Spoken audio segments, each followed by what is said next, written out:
मंडी बहाउद्दीन नून league की बड़ी wicket गिर गई। अहमद यार गोंदल और अकरम गोंदल एडवोकेट तहरीक लब्बैक या रसूलुल्लाह सल्लल्लाहु अलैहि वसल्लम में शामिल।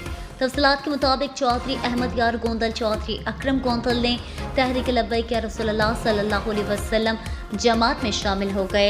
इन ख्यालात का इजहार उन्होंने अपनी रिहाइशगाह पर मीडिया नुमाइंदगान और मुअज़्ज़िज़ीन इलाका से गुफ्तगू करते हुए किया। ज़िली अमीर तहरीक लब्बैक या रसूलुल्लाह सल्लल्लाहु अलैहि वसल्लम मोहम्मद नईम चड्ढा काजी की क़यादत में तहरीक लब्बैक या रसूलुल्लाह सल्लल्लाहु अलैहि वसल्लम में शमूलियत इख्तियार की। इस मौके पर चौधरी अहमद यार का कहना था कि 80 साल पहले जिस मकसद के लिए पाकिस्तान वजूद में आया था वो मकसद पूरा न हो सका। मुख्तलिफ जमातें मुख्तलिफ अदवार में हुकूमत संभाली है, लेकिन सिवाय ज़ाती मफाद बैंक बैलेंस जायदादें बनाने में मसरूफ़ हैं। आज 80 साल बाद भी इंसाफ का हुसूल मुमकिन न है। चंद दिन पहले नून लीग की हुकूमत में अल्लाह के बनाए कानून की मुखालिफ की गई। औरत को औरत से, मर्द से शादी की इजाज़त दे दी गई।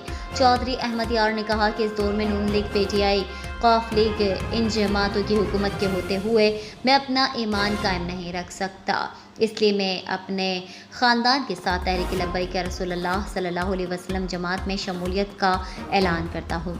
गरीब आदमी के लिए मेरे दरवाजे कल भी खुले थे, आज भी खुले हैं।